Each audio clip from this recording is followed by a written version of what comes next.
You're listening to the Fezcast, the Saracens fans podcast, bringing you the independent and unhinged views of the voices in our heads, as well as those of our special guests. To get in touch with us, find the Fezcast on social media and listen to us on Apple Podcasts, Spotify, YouTube and more. Thanks for tuning in and enjoy this week's show. You're listening to the Fezcast.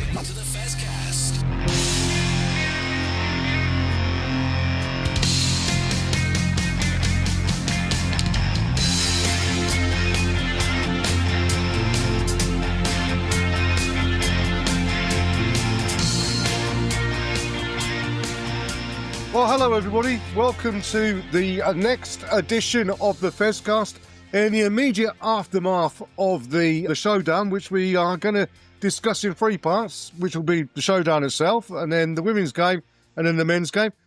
Joining me is Duncan and Alex, who congratulations, well, I'm going to say congratulations, Alex. I mean, I'm sure, Duncan, you were there for moral support with Rocky Clark last week, but Alex, you did all the heavy lifting there, and well done on an excellent interview with Rocky. Thanks, yeah, I was getting to you, and she's a really nice person, so it's good. I thought she came over really, really brilliantly. And obviously, with her burgeoning career in the media world, she's obviously, very professional at it. We were talking about it afterwards, and she was talking about how you have to be brighten up, and she was certainly brighten up during the interview. And also joining us is a new member. I mean, you've been super sub for many times, but you are now part of the team, Loxie. How did you find the interviews last week? Obviously, Rocky Club, also the one I did with Sydney and Sophie, the SAS. I enjoyed the interviews very much, actually, and I thought everybody came over really well. And I thought the interviews were very well conducted. Well done, Alex, specifically. Duncan, great support, and well done yourself. On the way down to the ground on Saturday, I bumped into Sophie outside the ground and said thank you to her. And I'd already spoken to Sydney on Instagram and said thank you to her for doing it. But yeah, they probably enjoyed doing it as well. Shall we get on with the main bones? And let's do part one and let's do the Showdown. This is very much a personal opinion, and I'll be interested to know what you guys felt after it. But I really didn't enjoy the day. It took me for bonkers ever to get to the car park at Westfield because the bonkers Westway is closed at White City. Tube across was okay, but thanks to the Weaver line being down, the closest I could get was Seven Sisters, which is bonkers, half an hour walk to the ground. Met up with the SSA guys at the meet who were just leaving to go to the ground to get there for when the gates should have been opening, only for them to bonkers open 10 bonkers minutes late. Then to go through 17 different bonkers security bonkers bag checks into the ground, bought a cold bonkers vegan burger and chips and a pint of bonkers, watered down bonkers, that's bonkers, 22 bonkers, which great seat. But 75% of the women's game was played in a different bonkers postcode. So I watched on the big screen, which I could have done at bonkers home. Now, I will say it's lovely having a whole row to myself and no one behind me, which changed almost as soon as the game finished when all the bonkers up. Saints fans came in. Honestly, it was like every village in bonkers, Northamptonshire, had sent their bonkers idiot. They couldn't hold their bonkers, nuts, bonkers, to sit around me and talk incessant bonkers and occasionally tunelessly chant, I win the bonkers, Saints go bonkers in. And then the spectacular halftime show, watching a few thousand mobile phones blink to the sound of bonkers, techno, bonkers music, between an underwhelming Surrey's performance punctuated by the lady behind me knocking me every 5 minutes saying, sorry, only the bonkers do it time and time again, meaning I left at 65 minutes so I could do the bonkers, half an hour walk, back to bonkers, Seven Sisters, seeing McFarlane's winning bonkers, try on a pub TV as I walked past. Well, at least Dizzy Rascal was entertaining. Oh, and it was nice meeting a Fezcast fan, Patrick, who I promised to give a shout out to, who said how much he enjoys the pod and how it makes him feel part of the community. And rant over. There's nothing crazy about me. Bonkers. Sorry, I had to say it, I just hated the day. Is it just me? Yeah. Am I just being a curmudgeonly old bonkers? Yep. I had a very different view. I mean, I've got to say, I know where you're coming from, because the year before, I really hated it. When we got thrashed by Quins, I had the same journey problems. The Tottenham Stadium's in a terrible place to get to, but this is the view of both myself and, more importantly, the guests I brought who hadn't been to Saracens before, though they'd watched a lot of rugby. It actually was a great day. I thought there was a great atmosphere, helped enormously by the fact that there were a lot of Northampton fans there who contributed enormously to the atmosphere. I mean, where you live, you must be used to it, aren't you? People marrying their cousins and sharing the brain cell around. It's what it's like up there. And there were a few like that. The game, I've got a few things to complain about Saracens and the way they play rugby and who's playing. But the game itself, as one of my guests said, was one of the most exciting games of rugby they'd ever seen. No. So I found it a great atmosphere and a great game. I couldn't get there for the women because guests being non-Saracens fans, you couldn't really ask them to spend 54 hours in the ground. But overall, really enjoyed it. I don't know how you felt, Loxy. Great having the women's game on. And yeah, fantastic for those of us who wanted to go along and watch both games and invest that time. But I just felt that 6 p.m. kickoff was too late. And it basically meant that everybody was turning up later on. It just turned it into a massive Great Weatherspoons, to be perfectly honest with you, and I just did not enjoy that experience. Well, most of your complaints probably extend back to the first time I attended Tottenham. I enjoyed it better the second time, and this third time, because I was doing SSA media, I actually wrote up the women's game and put all the photos together between the two games. So Dizzy Rascal was just an accompaniment, really, and the light show was a bit of a light relief after having my head down over my mobile phone for all of that time. But I do think that 6 o'clock did add to the beard-up nature of some of the late arrivals here, because while I was doing that, I was getting my feet trampled all over and trying to pull the phone from being yanked out of the battery that was in my pocket. So the late arrivals were not exactly subtle or discreet from either side of the fence. So whereas I've got some sympathy, I quite enjoyed it, but then perhaps I was anaesthetised against some of it by the fact that I was pretty busy most of the time. The women's game is being supported by having them at that. And yeah, it was a record crowd for a Saracens women game of 16,001, I think it was. I mean, was it you or was it me who were the one? The problem is that Sam, our newest recruit, he was on a bus that never got there until after the women's game. So, I mean, if you're going to support it, surely they should have done two things. No disrespect to Sale at all, because I think they put up a good show, and we'll talk about it in the second part. But if you'd had a Northampton team of women playing, then you might have had a few more Northampton fans coming in. It just seemed a little bit disjointed. I don't know how you feel about that, Alex. Northampton Saints are affiliated with Loughborough Lightning, so if we could have had Saracens playing Loughborough, that would have been great, and you would have got probably more fans. There were a few Northampton fans I saw that were released there for the second half of the women's game, which was good. But I think just having that cohesiveness, you had Bristol and Harlequins men's and women's playing at the Principality. So actually, if you can have the same team, that's great, because then the fans are more likely to come for both games from both sides of the team. And I think, yes, it was a record crowd, but actually because it was in a massive stadium, it didn't feel like that because people were spread out across the stadium. So actually it's then how do we get those fans to come back to the Stonex for women's games and actually feel like a full crowd? The one thing I did really enjoy was Dizzy Rascal. I was going to say, Alex, best for us, the youth, but I mean, I think Bonkers was recorded before you were probably born. But it's quite interesting to see 60,000 white, middle-class, middle-aged people boogieing on down to a bit of UK grime and garage. I missed Dizzy Rascal because me and a fella I brought to the game, by accident, because there was no one on the door, we bunked our way into a corporate area exclusive for Northampton fans with loads of free food and beer. Oh, shame. So we thought, Dizzy Rascal or free food and beer? Guess what we chose? Oh, there you go. You see, you're part of the blinking problem, aren't you? You're one of those bonkers village idiots. It's from a big village. Oh, no, I'm not. I mean, we've been to Northampton. We know what they're like. We've had them behind us. I just say on the coordination between the men's and the women's games, it's a joke, isn't it? I mean, you're absolutely right. It should have been Loughborough Lightning. And we've had occasions before when the Prem Cup men's team has been playing Harlequins at Stonex and the women are playing Harlequins away on the same weekend at Quins. Yeah, Now, why on earth they couldn't make that into a double header? It's just ridiculous.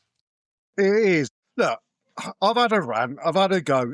I did enjoy it. It was a long day for me. I left at 10:15 in the morning. I got home at 10:15 at night. And, it was, I'll probably be a little bit tired and irritable. I admire what the club are trying to do. And to be fair, I think they made a great success of it. Having watched what was going on at Villa Park, Gloucester, Leicester, where it seemed to be the ground was nowhere near full by any stretch of the imagination, we seem to have got it more right than wrong, but there was enough on the day. Look, I think enough of that, and enough of me being a curmudgeonly old bonkers. And but shall we have a break there, and then we'll come back and discuss the women who had a fantastic result against Sale Sharks. You're listening to the Fezcast. Hello, this is Akina Gondwe of Saracens Women, and you're listening to the Fezcast, and we are both proudly sponsored by the Saracens Supporters Association. For a £10 annual subscription to the SSA, you'll get the chance to buy tickets for away matches, receive a regular newsletter, and an exclusive SSA badge. They also arrange pre-match gatherings and player-coach events. As well as sponsoring both me and the Fezcast, they also sponsor Louis Johnson from the men's team and the Saracens Foundation Track Club. Not bad for 10 quid. You can join up at membermojo.co.uk/SSA. Enjoy the rest of this edition of the Fezcast, and I look forward to seeing you at StoneX. Come on, you Sarries. This is the Fezcast. Well, welcome back to the Fezcast, and our second part is the first part of the double header on the day. And Sale Sharks brought on paper, a pretty strong team, a backloaded team with their substitutes, which they used pretty quick. But our women, Alex, really put on a particularly good performance. And Joe Peake, formerly of our team, made the comment, women showing up the men. And they did, didn't they? They went out with a totally professional performance for 35 minutes. I mean, it looked like it potentially could have been a cricket score, couldn't it? They were very determined to prove that what happened against Gloucester Hartbury wasn't going to happen again, and we were a better side than what we showed on that day. And actually, yes, Sale put the pressure on us early, but then we just responded and made sure that we'd almost sealed the air in the first half, that even if Sale mounted a comeback, they weren't going to beat us and they weren't going to come close.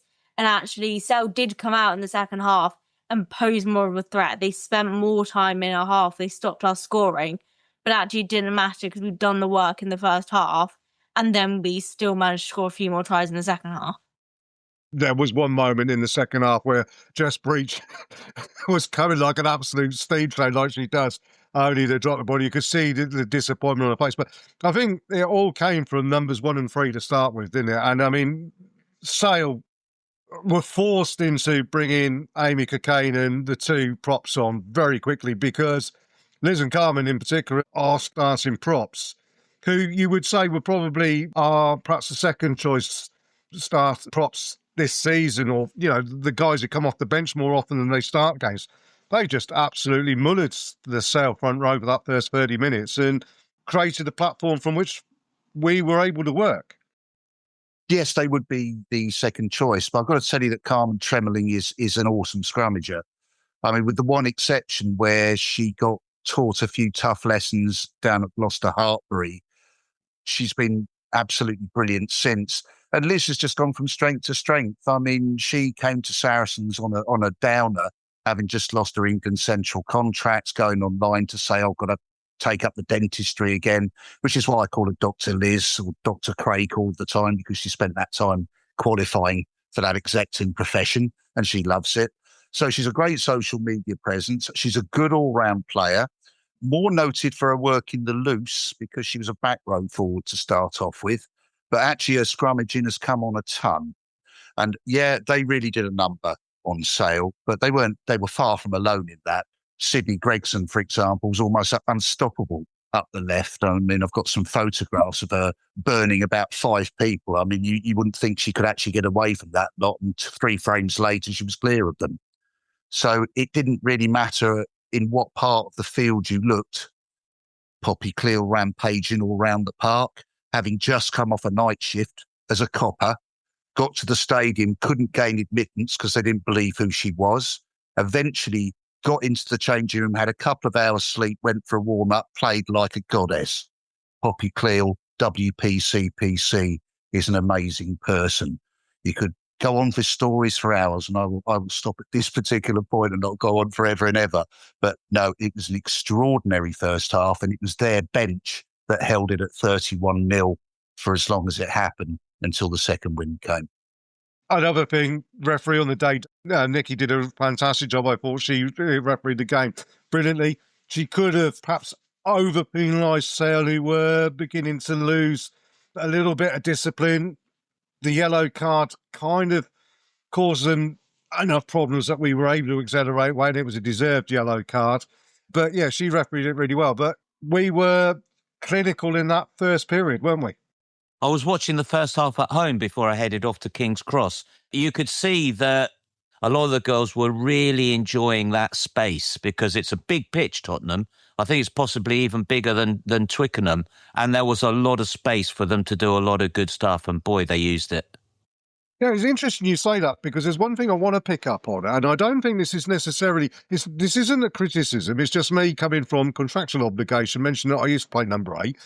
I was sat behind the girls as they were attacking away from me in the first half, hence why 75% of the game was in, as you say, in a big ground. It was in a different postcode to where I was actually sat. Luckily, my glasses are pretty good. But there was one moment when the Sale Centre had gone off yellow cards and they were down to 14 players and there were a player down in the backs.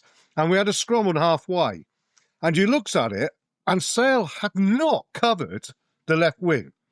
And Gabby Centre was playing at 8. She's got the ball at the base of the scrum. Now, that situation, me being an all-star number 8, I'm looking, I'm picking up, I'm drawing the blind side, I'm popping in the scrum half, who, between her and Alicia Corrigan on the wing, would have had an absolute trot in Loxie.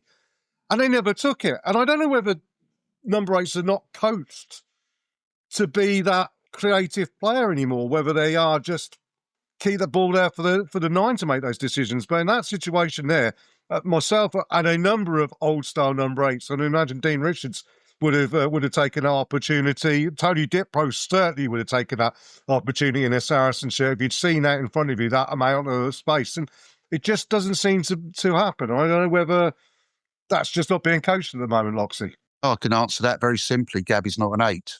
She's a blind side, and she even plays open side.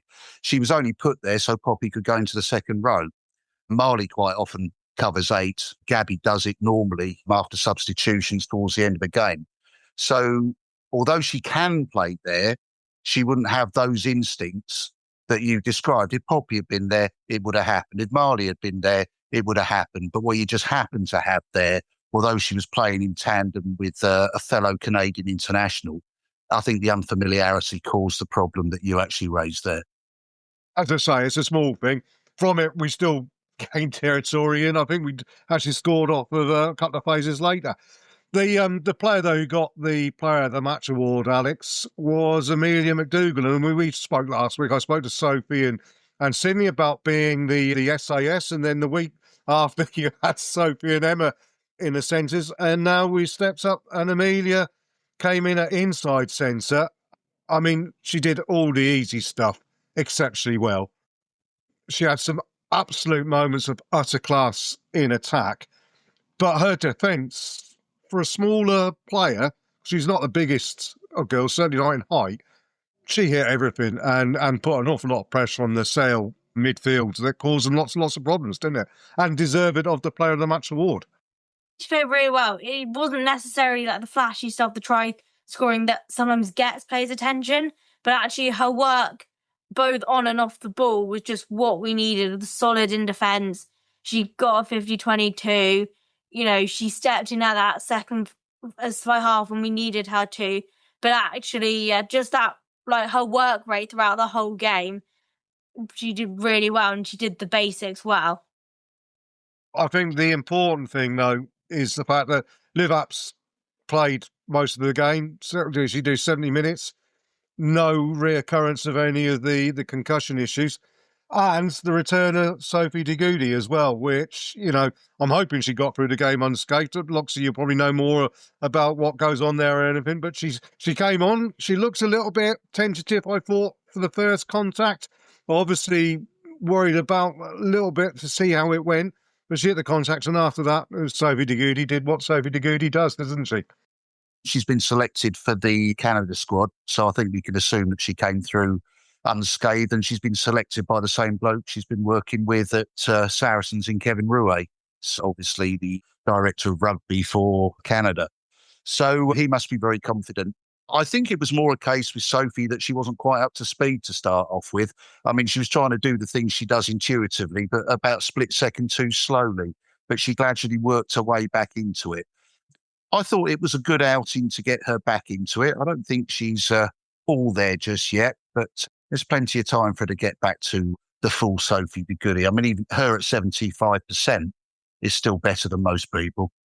Yeah, live ups again. Oh, she just proved herself to be a one-woman cheat code, didn't she? I mean, she sniffs a gap and she's through it like a ferret after a rabbit, isn't she?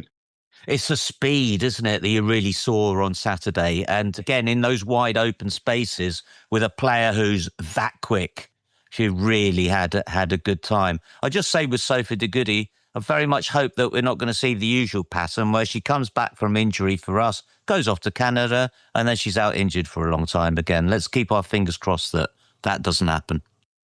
Very much so. I mean, it would be horrendous if that did happen, didn't it? I mean, the thing is, I think, Alex, from this, it was important. I mean, when I spoke to Sydney and Sophie, I talked about how after the defeat to Gloucester Hartpury, how difficult it was going to be not to be able to immediately jump back on the horse, as it were, having had a bye week the following week and having 2 weeks to stew. They obviously have done an awful lot of work and wanted to set down a barometer, as it were, a line in the sand to say, we've done a reset. Okay, Gloucester Hartpury have got the hoodoo over us twice this year, but we're now going to really develop our game because we now know what we need to do to beat Gloucester Hartpury, other than not have a certain refereeing them.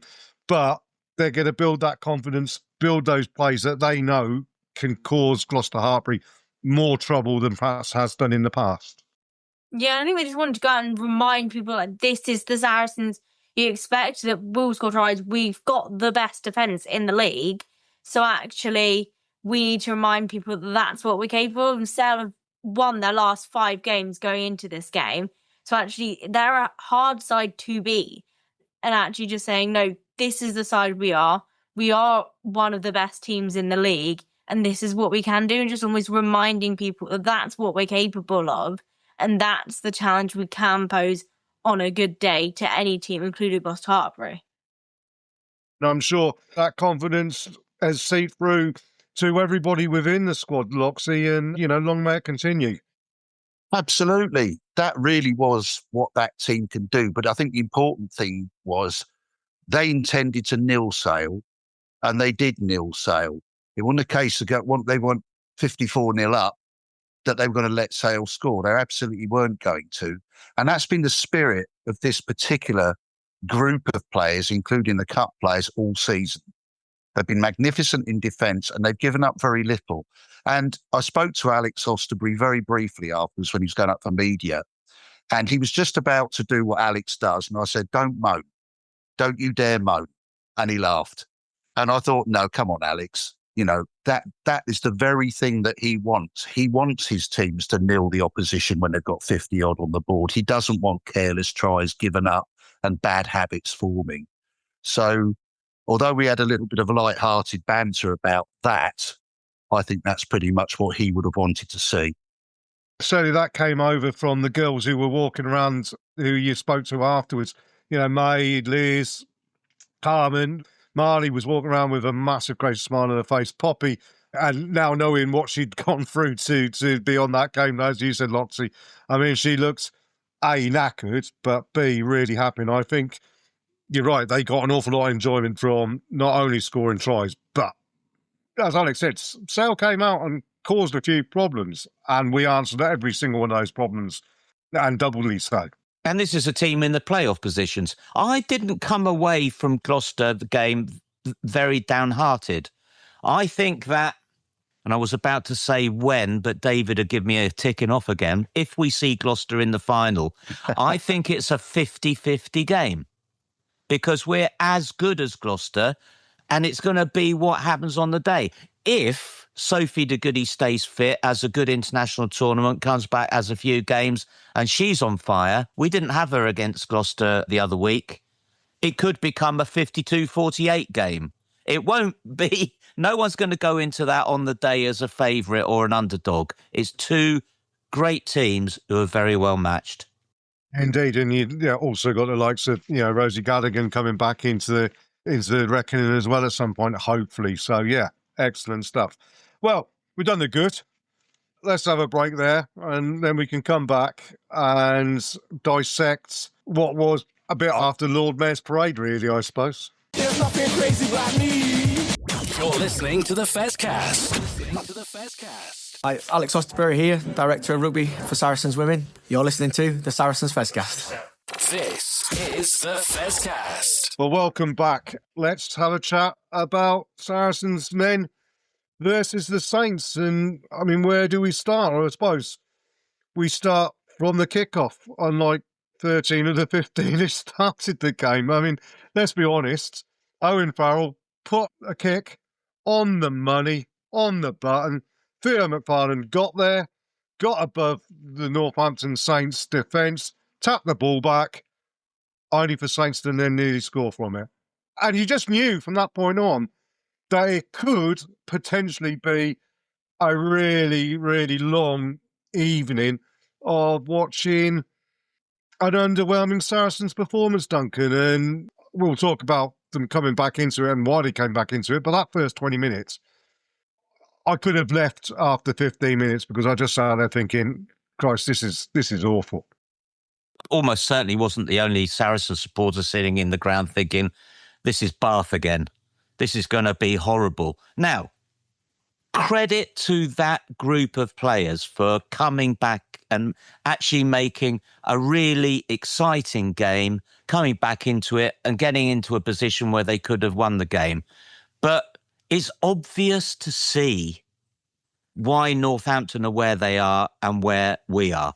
It's the speed of their backs. We had a situation during the week. I was just despondent when I saw that Noah Kalori and Jack Bracken were going to play at Ampthill. And we were going to have Max Malins on the bench. I mean, I don't get it anymore. This is, and it's not just Max Malins, we are watching Albert Einstein's theory of insanity.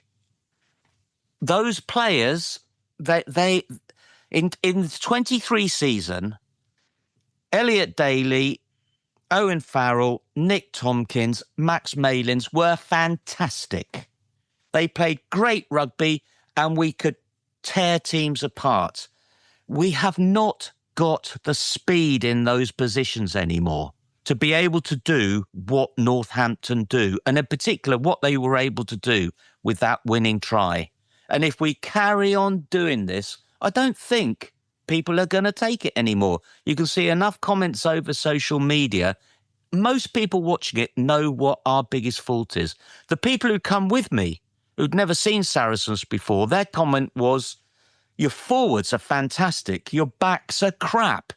Now, I think in the case of Tobias Elliott, they were completely wrong because he had a great game and Roti didn't really get much of a look in. But on that performance and many performances leading up to it, they're right. They are, absolutely. You mentioned social media. Let's go through a couple or some of the three-word reviews. Gareth Baxter, slow start again. Black and Red, cheeky Colt, too slow again. Fine Wines, not good enough. Neil Roberts, he said it was a determined arm wrestle, and yes, it did turn into a determined arm wrestle, but, is that what you want to see? Dan Rainbow, what's the plan? Chris Braganza, more like it? Not so sure.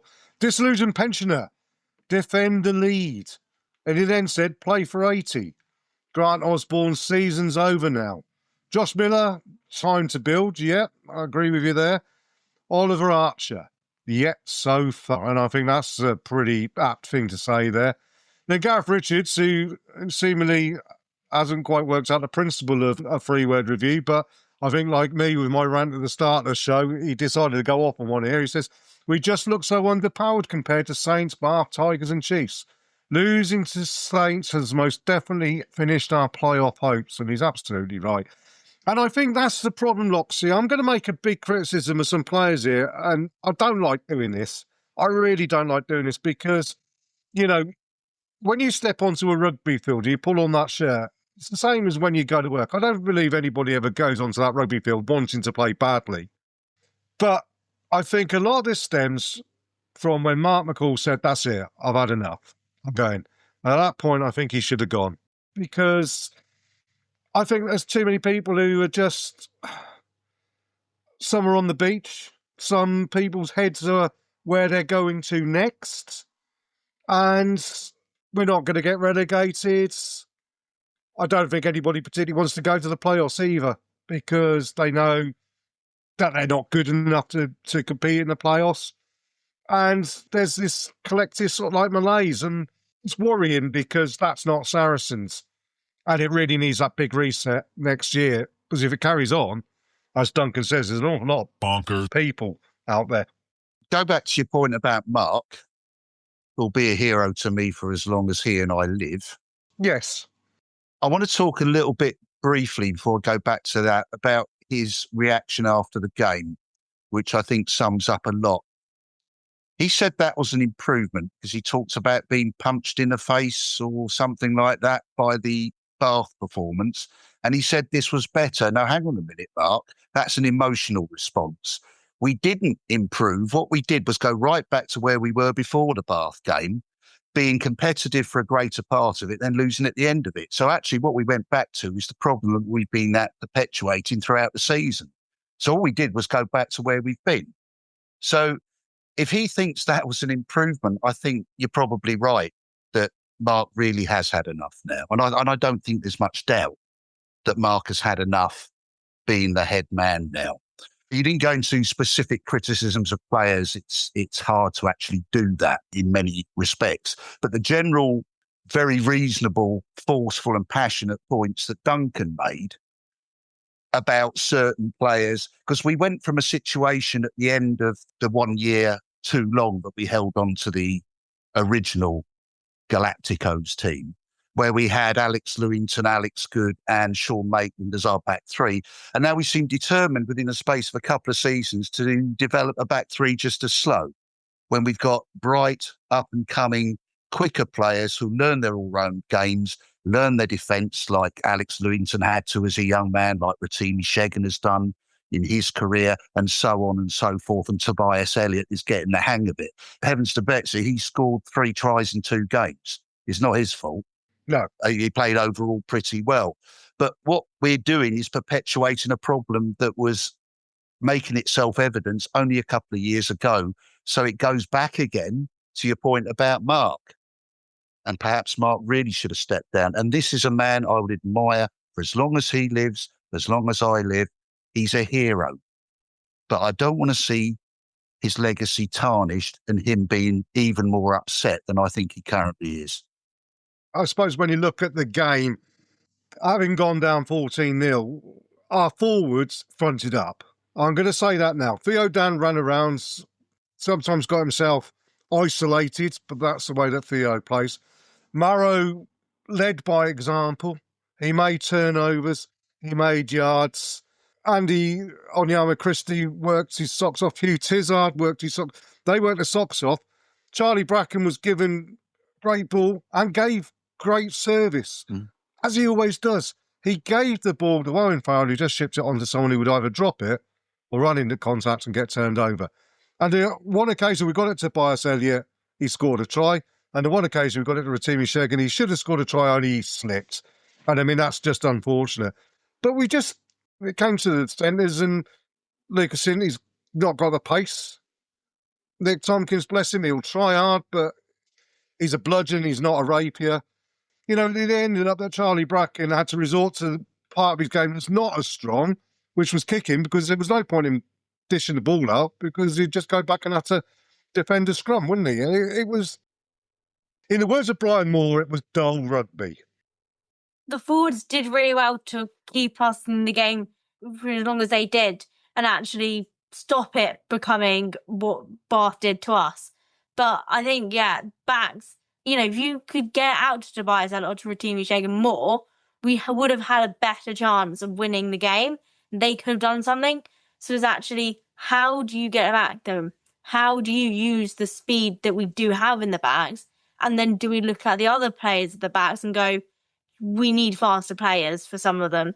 We need better players. And actually, yes, people like Ed Daly have done well for Saracens over the years, but actually going forward, we need someone different. You don't get your faster players involved in the game by sending them 50 miles up the M1 to Bedfordshire, do you, Duncan? I mean, this is crazy. I'll come back to another three-word review here because, I mean, we talked about Mark McCall and perhaps Mark, is his heart in it? Is his head in it? I mean, I'd be loath to say it isn't because Mark's a proud man and he's a decent man and he's an honest man. And I truly believe that Mark thinks by staying on to the end of the season, he is showing a loyalty to the club, which can only be admired, as Loxia said, and I admire him exactly the same.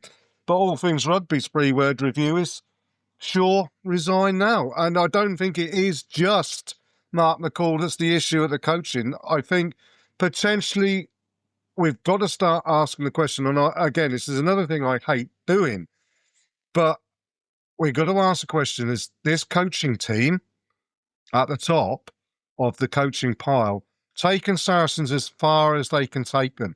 Have they hit a glass ceiling? And to step forward, you need something else, something new, or people from within promoted up, Duncan? I went to a really good evening that the club put on the other week, a quiz evening, sponsored by Green King. So I had yet another night of free beer, which doing well on Saracens at the moment. But it was really good because there was a bunch of players there. It was a quiz evening and they were rotating round and spending a round with different tables. And we had Harvey Beaton, who's a real charmer, by the way, for one round. And what was interesting was that he quite reasonably had said to the club, you got to play me or I've got to go. And then he said he got a call from Brendan Ventnor, who had sent a spy to watch him play against Leicester and had rung him up to persuade him to stay another year. So clearly Brendan Ventnor is very closely involved at the moment. But if he is, I'm just really quite depressed, really, that we have re-signed Elliot Daly and Nick Tompkins. Now, again, as you said, you don't like to say this, but they're not the players we need.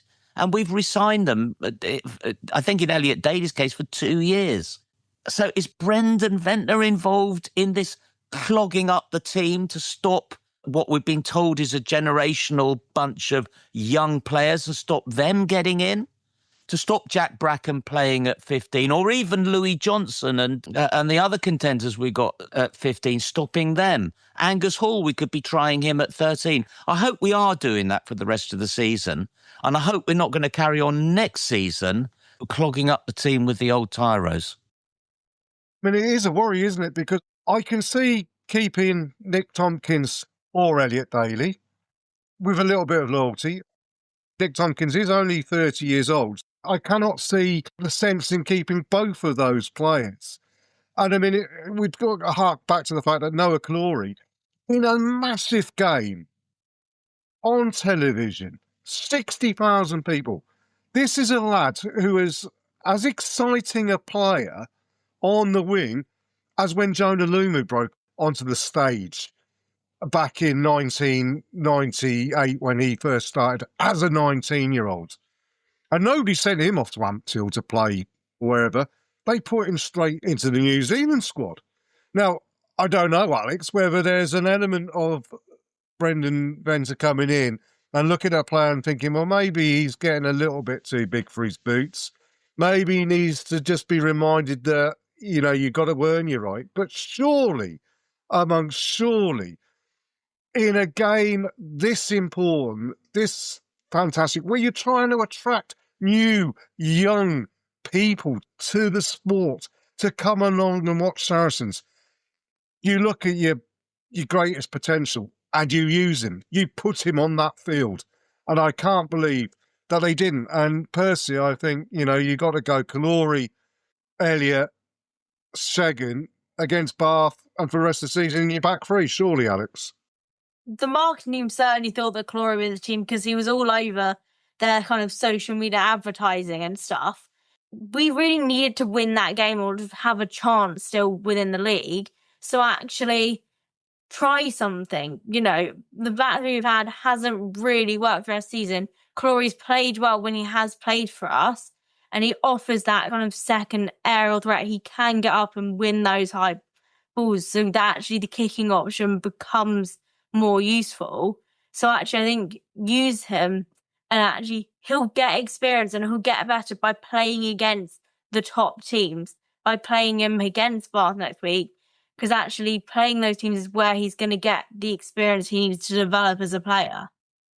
And actually, even if it goes the way that you expect it to against Bath next week, Loxley, you learn more about a player in defeat than you ever do in victory. So it'd be good to see a player like him have the support to say, do things, try things, be yourself, but go out and make yourself a star, which we always used to do that.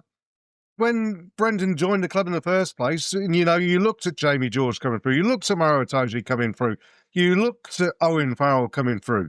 They trusted them as kids. So why can't we do it now? Is it because the golden generation was that much better than this generation? I don't think so. It wasn't just the players that were fresh, it was the coaches that were fresh as well. You've already made the point. The players are so much further progressed. A lot of them have moved on now. But this coaching thing, I want to just say a couple of things. If Northampton hadn't lost Finn Smith when they did, and that stalled them for a long time in that match, it could have been a lot worse.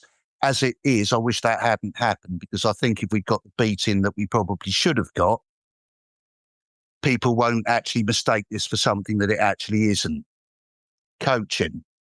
Saracens are filling their coaching ranks with a whole bunch of old Saracens players.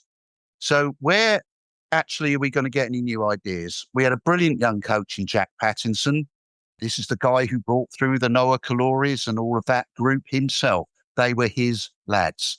We let him go to Gloucester for no apparent reason I can see. He'd come in from London Irish. He had new ideas. We've got Di Flanagan from outside. But otherwise, everybody else is either a current coach who's been there for yonks or a player who's come from that coaching regime to join as a coach. So all I can see here is a problem where we might end up perpetuating the same thing over and over. We need new and different ideas. Jack Pattinson was the first one to say, you can't defend against modern attacks. You've got to win 11 tries to 10. I said it on this broadcast. And when you actually heard it validated by Sean Edwards, of all people, who said exactly the same thing, you realise that this is the truth of the matter. And we are not set up. We're out of date. Now, Brendan coming along might do great things for discipline, but then can we just sort of remember the sort of rugby we played in those days? I hope that we're not going to go back to that when we're just kicking it in the air continually and became the most boring side in rugby. They were painful to watch even for us. I don't know that Saracens, by sticking to this family ethos and keep perpetuating the idea of bringing back the old players, they might turn into fabulous coaches with brand new ideas, but they're actually going to replace the very people who are probably causing the problems at the moment. It's a problem to me. I don't know whether Brendan Venter is here for the long term, Duncan. I don't know whether he's just here for a year, and albeit that everybody's saying that Andy Farrell isn't coming to Saracens or anything like that after the Rugby World Cup, there's going to be not only Andy Farrell, but there's going to be other coaches that are going to... There'll be a coaching merry-go-round happening. All right, it always happens after every World Cup. We've been kind of immune to it because we've had Mark McCall there, and he's gone through 3-4 cycles of World Cups with us. So is that why they're signing the old guard? Because at the end of the day, you don't want to be bringing in youngsters that necessarily a coach that joins in 2027 may not want. But does that mean that we're writing off next season as well? The suspicion is that we are, because we've re-signed they're not going to be on as much money as they were previously. But no, that's why I made the comments about Albert Einstein earlier, and it is the fear. And we've seen, all credit to him, we've seen coaches like Rob Baxter take the pain, refresh the team, and are benefiting from it now. They did it at Northampton. I just feel it's that kind of reset that's needed. And I think that we as fans would take it. If we saw a new young team coming through and they were getting beaten as much as they were winning, you sort of go, okay, but look, you can see the plan. I think, was it one of the 3-word reviews that you read out? Where's the plan? As entertaining a game as that was on Saturday, and I did enjoy it as a contest, the errors are writ large. Our next game is in the Champions Cup against Bath down in the Rec.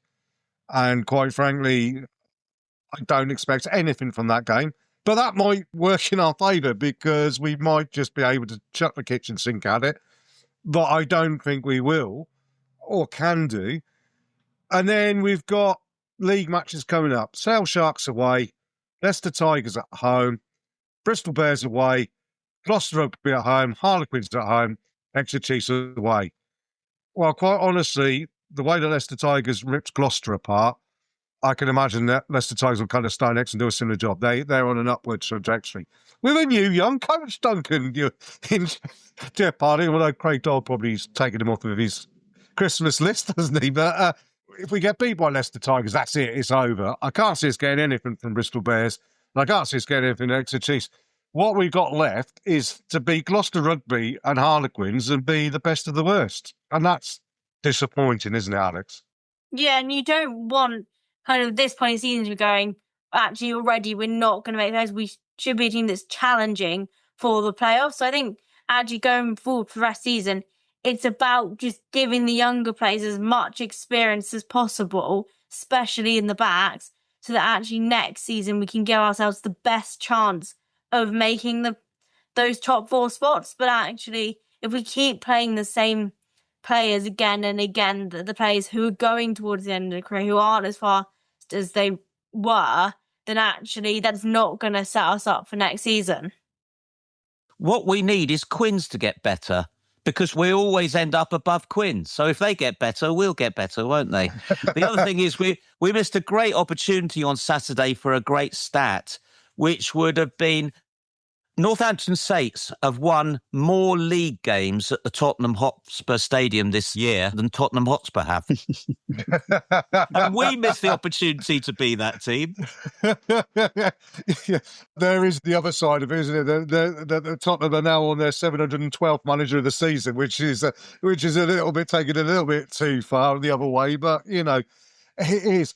I mean, let's finish on a good point. We'll forget the fact Cincy absolutely butchered the follow-on, but it was lovely to see Rhys Carey bringing these Welsh forwards. That bullocking run he made was completely and utterly bonkers. This is the thing we want.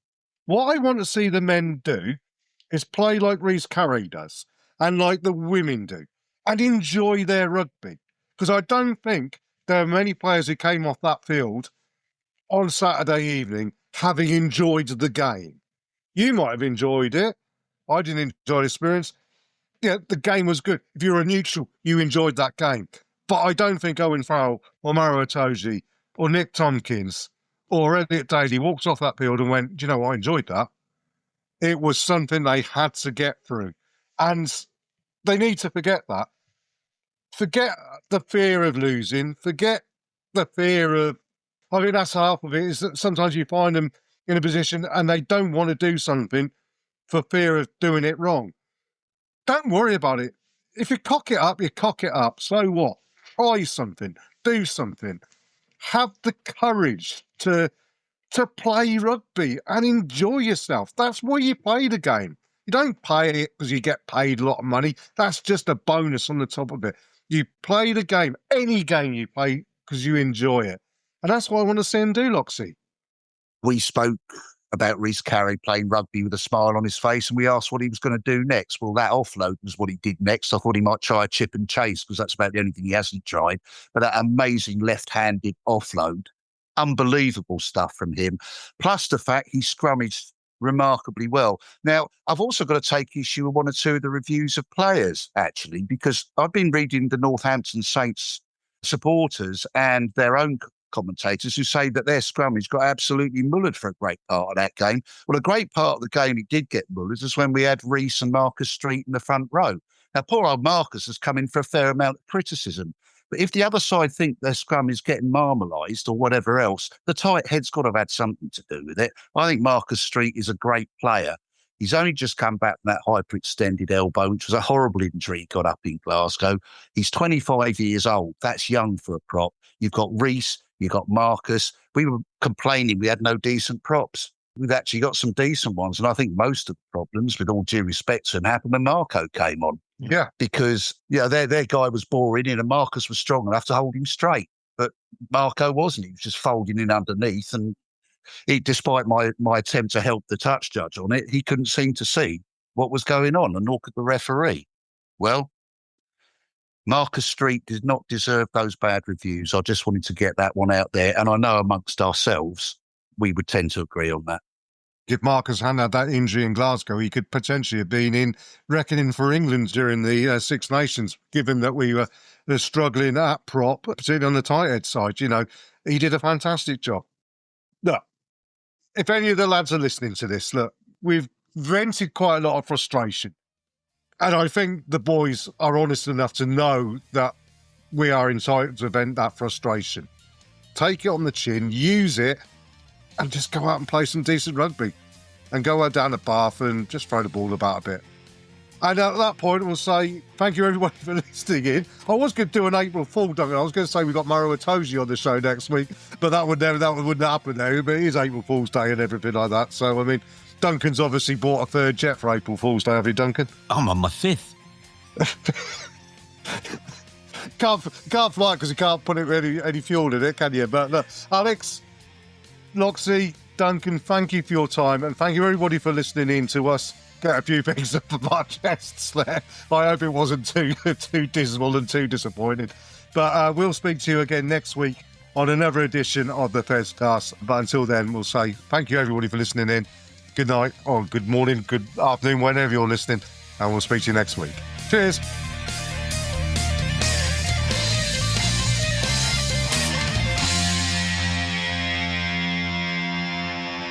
This is the Fezcast.